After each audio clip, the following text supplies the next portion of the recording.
Here are the do's and don'ts for selecting a binder. Hi, my name is Phil. I'm with Silver Fern brand.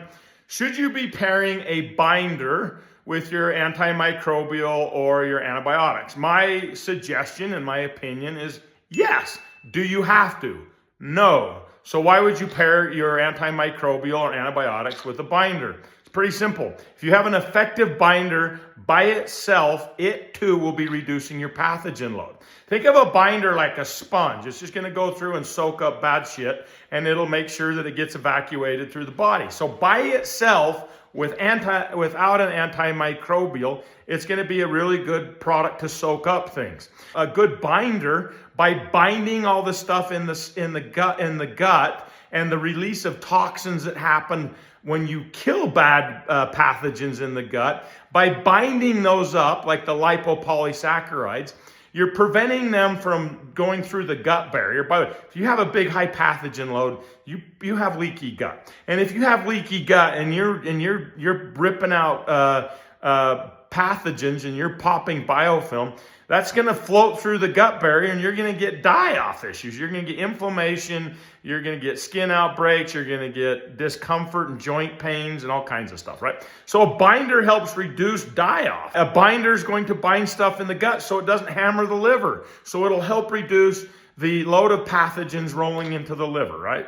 Those are two great reasons to take a binder along with whatever you're taking to get rid of all the bad stuff, whatever it is, your bacteria, fungal issues, or parasites, right? By the way, if you're killing parasites and something like that, there's all kinds of other stuff in there too. So yes, pairing a binder with an anti-parasitic, I would also recommend that. All right, so what do you want from a binder? Well, let's just start off with the basics.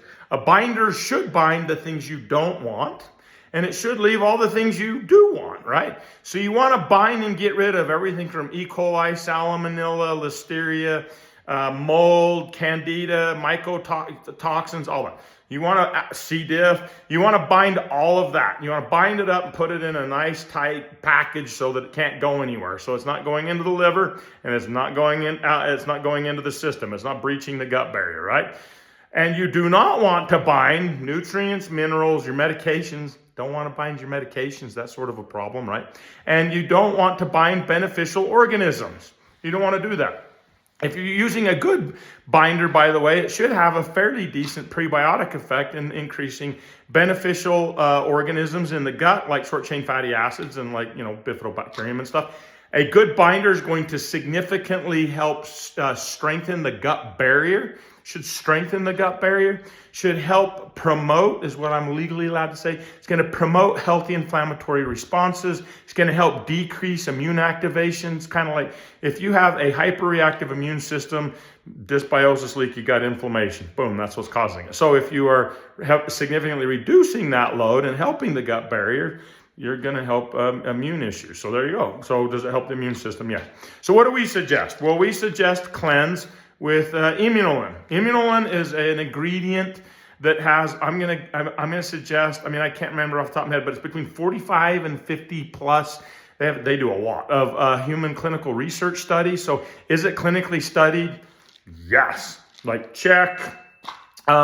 Is it an extremely effective binder? Meaning, has it been clinically studied to bind the things you don't want and leave all the good stuff that I mentioned?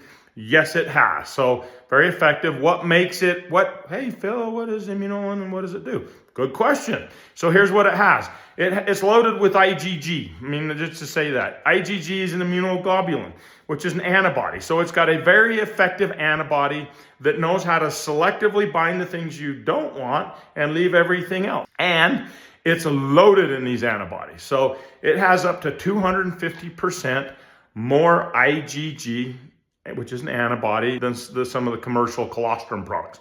Not saying colostrum's bad. I did not say that. A lot of people are going to say, why are you bagging on products? I did not bag on colostrum. I'm just simply saying, as a comparable, that's what the research shows. So, is it a good binder? Yes.